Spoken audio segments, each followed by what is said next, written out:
Sveiki, mėly klajūnai. Šiandien truputį netradicinė laidelė laukia, nes rodysiu mažiau architektūros, o daugiau gamtos. O jeigu tiksliau, tai vandens. O jeigu dar tiksliau, tai pakalbėsime apie ledą. Kai istorijos laikmatį pradedi sukti vis atgal stipriau, prieina laikas, kai jau ne tik rašytinių šaltinių nebelieka, bet ir žmonių, kur čia gyveno Lietuvoje, ir tada susiduri su gamtos istorija. Ir kyla labai daug klausimų. Bandau vartyti vadovėlius, enciklopedijas, kur daug skaičių ir duomenų, bet klausimų daugiau negu atsakymų. Kaip žinia, per Vilniaus miestą teka 3 upės, 3, ne 2. Tai būtų Neris, Vilnė arba Vilnelė ir Vokė. Taip pat galima rasti ir kelis pavadinimą išlaikiusius upelius. Pavyzdžiui, Kedronas arba Cedronas, jis aišku pervadintas, kai Kalvarija steigia. Taip pat Verknė, kur teka prie Verkių malūno ir dar keli. Pasakysite, nei daug, nei mažai, 3 tai 3. Bet palyginus su kokia milžiniška savo teritorija Saudo Arabija, kuri neturi iš viso jokios upės, nė vienos, ir turint omeny, kiek mes dar turime požeminio vandens atsargų, tai man atrodo, kaip politikai iki šiol nedasigalvojo, kad ateities auksas tai yra ne nafta, o vanduo. Mums tai reikia tiesiog pilstyti buteliuką iš čiaupo, ką mes turime, ir visi būtume milijonieriai, jeigu sutvarkyt logistiką ir tarptautinės prekybos santykius. Bet tvarka bus, nusipelnysime gyventi geriau ir gerovės šalį pastatysime truputį vėliau, o dabar vėl atsisukime į istoriją, kas darėsi su vandeniu Lietuvoje, šiuo atveju Vilniuje, geriausiai galime matyti stovėdami ant 3 kryžių kalno. Ir maždaug ties horizontu matydami tokiame pačiame aukštyje iškilusias Akropolio kalvas, suprantame, kokios seniau buvo upės, tai yra 3-4 km minimum skersmens. Tai būtų po ledynmečio tirpimo upės slėnis susidaręs, kurio reliktą galime rasti Linkmenų gatvėje esančiame Senvagės parke. Ten tokia labai gražia grandinėlė išsidėstė ežerėliai, kas likę iš tos senosios ledynmečio upės arba Neries Senvagės. Įspūdinga? Įspūdinga, bet tai toli gražu ne viskas. Tikriausiai esate kiekvienas kilęs, kad ir nuo Žvėryno Narbuto gatve arba leidęsis nuo Karoliniškių link pro Lazdynus link Litexpo rūmo ir pastebėjote, kad tos greito eismo gatvės yra dideliuose loviuose tokiuose nutiestos. Galvojate, buvo tai viskas iškasta kelininkų? Ne, be abejo ne. Tai irgi po ledynmečio upio arba intakų tos buvusios Neries liekanos. Na gerai, patikėkim, kad maždaug prieš 10 000 metų, baigus tirpti paskutinį ledynui dengusiam Vilnių, visas vanduo nutekėjo, tos didžiosios upės išnyko ir turim, ką turim, bet dabar nei Neris, nei Vilnelė teka, niekaip nenuteka. Logiška? Nu, logiška. Tačiau pasižiūri bet kokį senesnį žemėlapį, Vilnius buvo visiškai šlapęs, iki beveik šių laikų buvo neįtikėtinai šlapęs. Kas keisčiausia, tai tie upeliai visi tekėjo iš aukštų kalvų, tokie kaip Vingrio, Aušros vartų, Žiupronių misionierių, netgi rašoma, kad net iš 3 kryžių kalno tekėjo. Tai reiškia, iš tikrai aukštai, kas ten užkeldavo tą vandenį? Sirbliai buvusių civilizacijų ar likę ledyno liekanos užbertos žeme? Jau nekalbant apie paprastus upelius, nuo Antakalnio iki Žvėryno, tai jų 10 įtekėjo į nerį. Ir pagal senuosius žemėlapius Vilniaus senamiestis tai kažkokia mažoji Venecija. Upės, upeliai, kanalai, ta pati Kačerga iš kitos pusės apjuosdavo Katedros aikštę ir visa dabartinė žemutinė pilis Katedros aikštė buvo sala. Ir 19 amžiaus pirmoje pusėje visa tai išnyksta. Ką mums sako oficialioji istorija? Kad atėjo carizmas ir įvedė kabutėse civilizaciją. sugalvojo viską nukanalizuoti, perkasė visus kalnus, po jais patėse vamzdžius, viską paslėpė po žeme. Upes, upelius, vandens gi nereik miestiečiam. Ką tik pasibaigęs ir Napoleono žygis į Maskvą, maskvėnai taikė išdegusios žemės taktiką, sunaikinta ekonomika, sudegęs pats didžiausias Maskovijos arba Rusijos miestas ir caras grįžęs ir okupavęs Lietuvą neturi ką veikti, tiesiog tiesti vandentiekius. O galbūt niekas per daug čia nieko ir nerausė, tiesiog pasikeitė klimato sąlygos, o galbūt ir tas ledynmetis buvo visai ne taip seniai, kaip mums sakoma. Klausimų daug. Kaip sakoma, ko akis nemato, dėl to ir galva neskauda. Bet nusprendžiau, reikia truputį pasižvalgyti, galbūt atrasiu kokią nors versmę paslėptą ir gal tam tikrus atsakymus atrasiu. Ir be abejo, pirmiausia žvilgsnis nukrypsta į legendinį Viršupį, dar kitur vadinamą Veršupį, dar kitur vadinamą Veržupį. Tai yra tiek pavadinimų, kad tikrai tai buvo svarbus objektas ir akurat. Ten stovėjo ir Žygimanto Augusto vasaros rezidencija, tai yra dvaras, buvo jo žuvų tvenkiniai, žvėrynas, Barbora Radvilaitė dūsaudavo ten laukdama savo vyro ir netgi, sakoma, buvo ir Barboros rėva tam tikra sekluma. Pakankamai daug užuominų. Panašu, kad tai būtų ketvirtosios Vilniaus upės, ar pavyks mums ją atrasti. Pats pavadinimas Viršupis, sakyčiau, gana klaidina, nes Viršupis tai reiškia aukštupį, o prie įtekėjimo į nerį prie Žiočių negali aukštupį vadintis. Iš kitos pusės, viename iš seniausių Vilniaus žemėlapių 16 amžiaus matome nuorodose tokį pažymėjimą Viršupį, kas reiškia, kad tai yra aukščiau pagal tėkmę, viršuje senamiesčio esantis dvaras. Pabandom pasidomėti, ką šiuolaikiniai žemėlapiai ir šaltiniai sako. Deja, pas mus su tikslumu kažkas ne taip, nes Viršupio gatvė eina išvis ten Sapiegų kalnų viršūnėmis ir nieko bendro su upė negali net teoriškai turėti. Tada susirandame 19 amžiaus Vilniaus žemėlapį. Kaip nekeista, jis yra prancūziškas, čia po visų karų su Napoleonu labai vis tiek myli prancūzų kalbą. Ir kas nekeista, Antakalnio gale, kaip tuo metu vadina Pospieškoje, matome keistą vingiuotą liniją panašią į upę ir net matome tiltą, kuris teoriškai turėtų kirsti Antakalnio gatvę. Čia jau matyt užėjome ant šiltų pėdsakų. Kad būti tikriem ir įsitikinti, kad taip ir buvo, pasikeliame kelių metų vėlesnį žemėlapį, karo metų vokišką, nes germanlanderiai mėgsta tvarką, ornonkės tornonk. Ir akurat mes matome Veržupės vėl tą pačią upę, ne kokį tenai ištekantį iš Neries šlaito upelį. Jau turime pakankamai informacijos, pasikrauname kameros baterijas, apsiaunam neperšlampamus batus ir bandom leistis prie Neries. Galbūt rasime toj vietoj kokią Raguvą ar kokį nors slėniuką, kad įrodyti, kad ten buvo upė ir seniau. Buvusi tarybinių nomenklatūrininkų išskirtinė ligoninė ir poliklinika veikia ir dabar, tačiau aplinka primena apgriuvusius gotikinius raudonų plytų pastatus. O kasgi čia? Mišelinas ir partneriai. O Mišelino ženklas tai masono akis arba dievo apvaizdos akis. Mes tikrai artėjame prie įdomių objektų. O kas nutinka toliau, tai man net gėda apsakyti.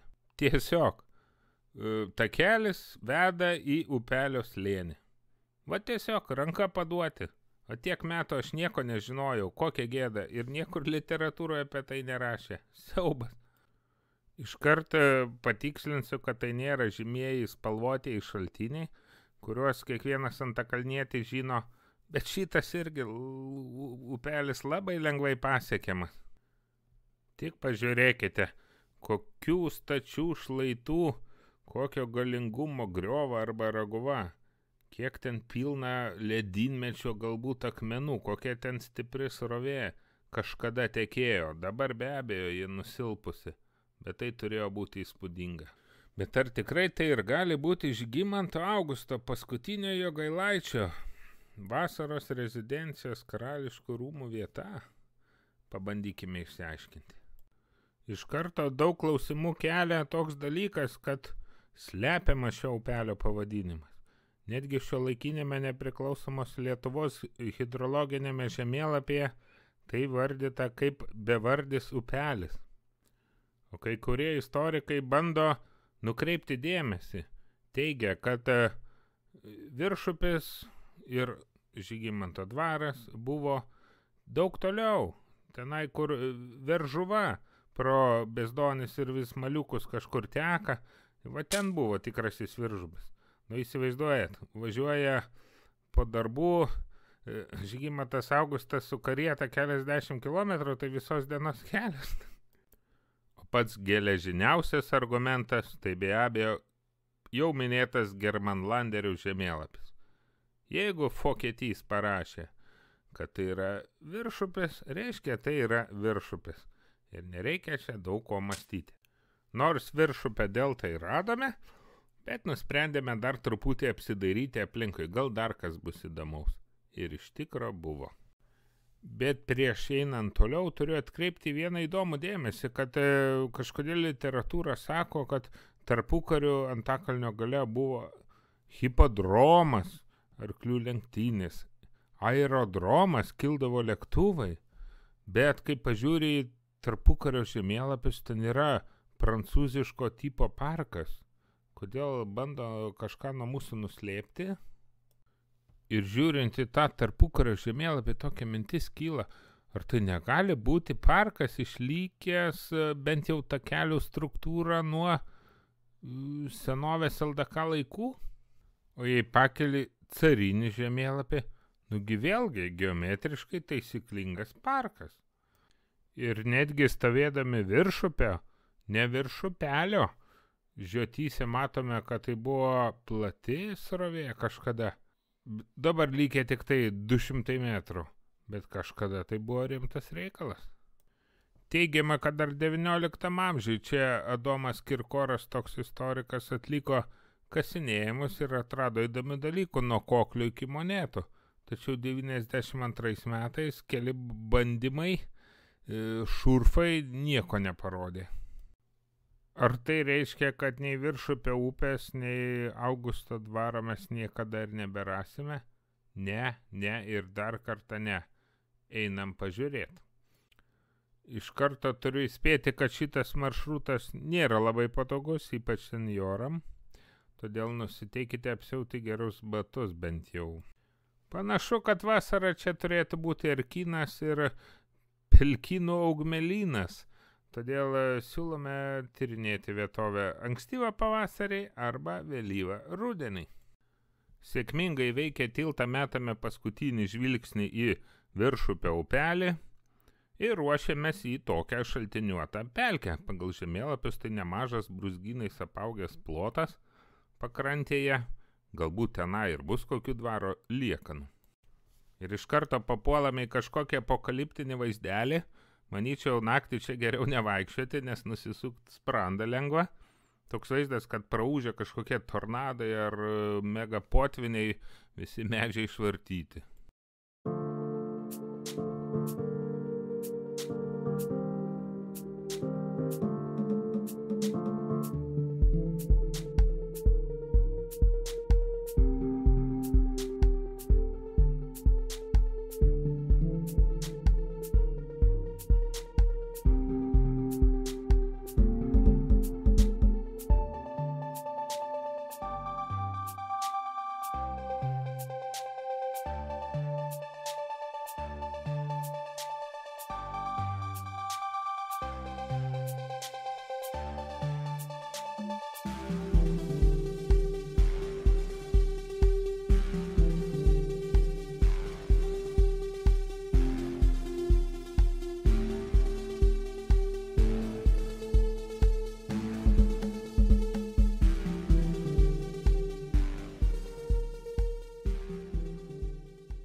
Netrukus aptinkame, iš kur išteka dar vienas bevardis upelis.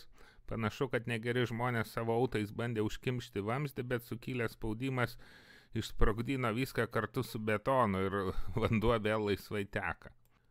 Nebaigė stebėtis, kad visai šalia Viršupio teka kitas upelis. Greitai aptinkome antrą, trečią, ketvirtą, jie čia vos ne kas 100 metrų, iš kur jų čia tiek išteka to vandens. Ir praktiškai, kadangi visi bevardžiai, tai galimėtų suteikti kiekvienam buvusiam Vilniaus merui po upelį.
O netrukus išsiaiškinam ir iš kur visas šitas vanduo išteka.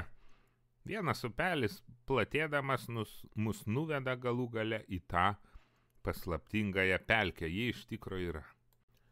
Iš vienos pusės tiesiog keista miesto teritorijoje surasti išlikusią senovinę pelkę, nenukanalizuota, nenumelioruota, vagi žiūrėkim šalia Viršupio upė, sukišta į vamzdį. O iš kitos pusės, jeigu ir dar buvo čia kokių liekanų senovės, tai pelkė viską prarijus ir paprastam keliautojui savo paslapčių neatskleis. Deja, ne visiems klajūnam lemta būti Amundsenais, kai kurie turi priimti Skoto likimą. Supratę, kad ekspedicija mūsų žlunga, pastebėm virš galvų sukančius juodus varnus, kurie sparnais uždengia dangų, ieškodami eilinių griaučių įklimpusių turistų. Laikas neždantis pagalvojame. Ir staiga eureka! Jeigu negalime panirti į pelkę, tai galime pakilti virš jos, kaip tie varnai, ir pasižiūrėti, gal kas matosi iš viršaus. Drebančiam rankom susirandam Lietuvos reljefo žemėlapį, yra ir toks, kur parodo visas altitudės.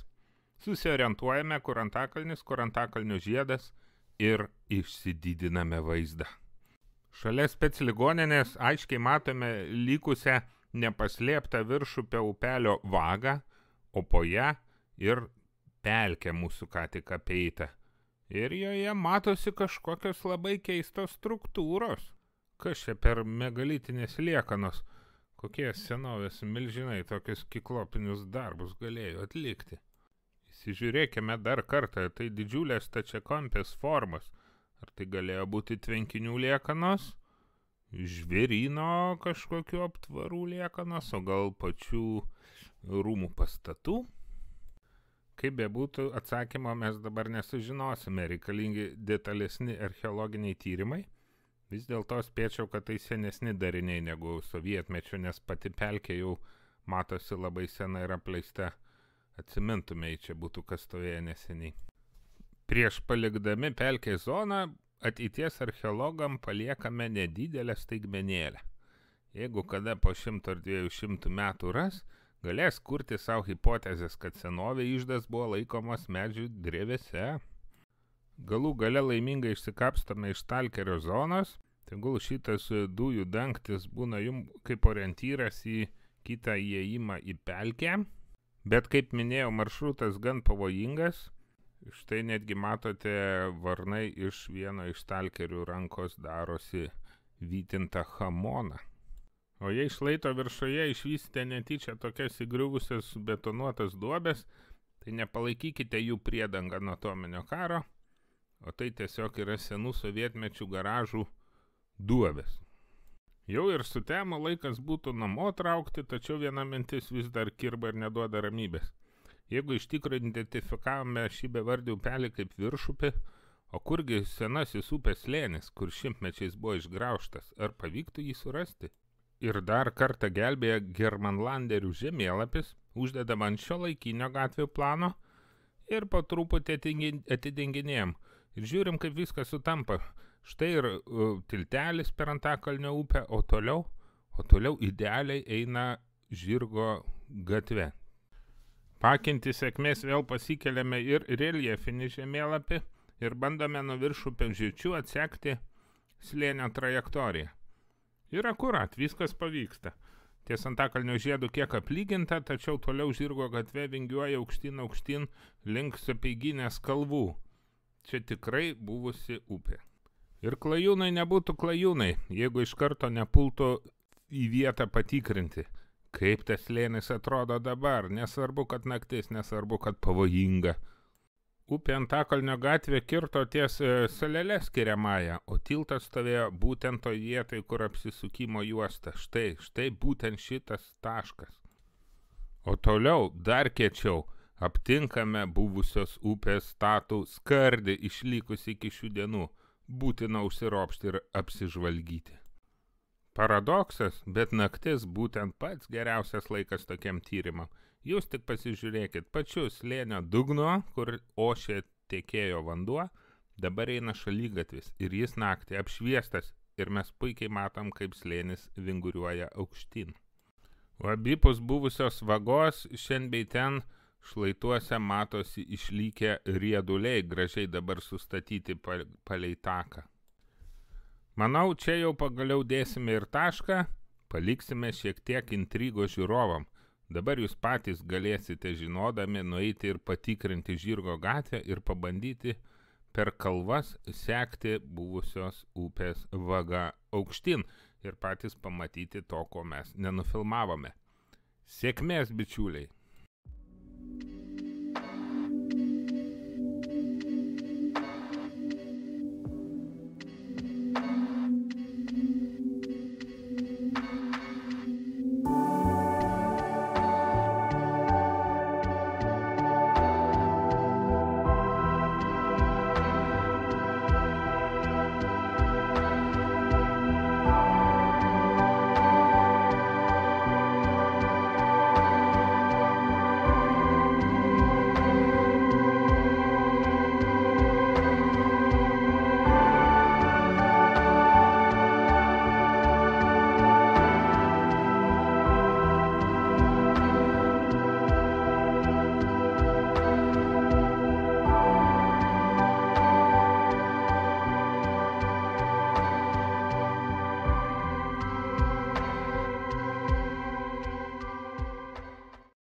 Postscriptum. Va čia tai buvo klimato atšilimas prieš 10-12 tūkstančių metų, kai keli kilometrai ledo sluoksnio nutirpo. Sniego žmonėm, dar vadinamam jiečiam, tai buvo toks stresas, kad jie išnyko, o jeigu būtų civilizuoti, būtų tiesiog atsisakę dizeliukų ir būtų neišnykę. Reikia mokytis iš istorijos. Sėkmės!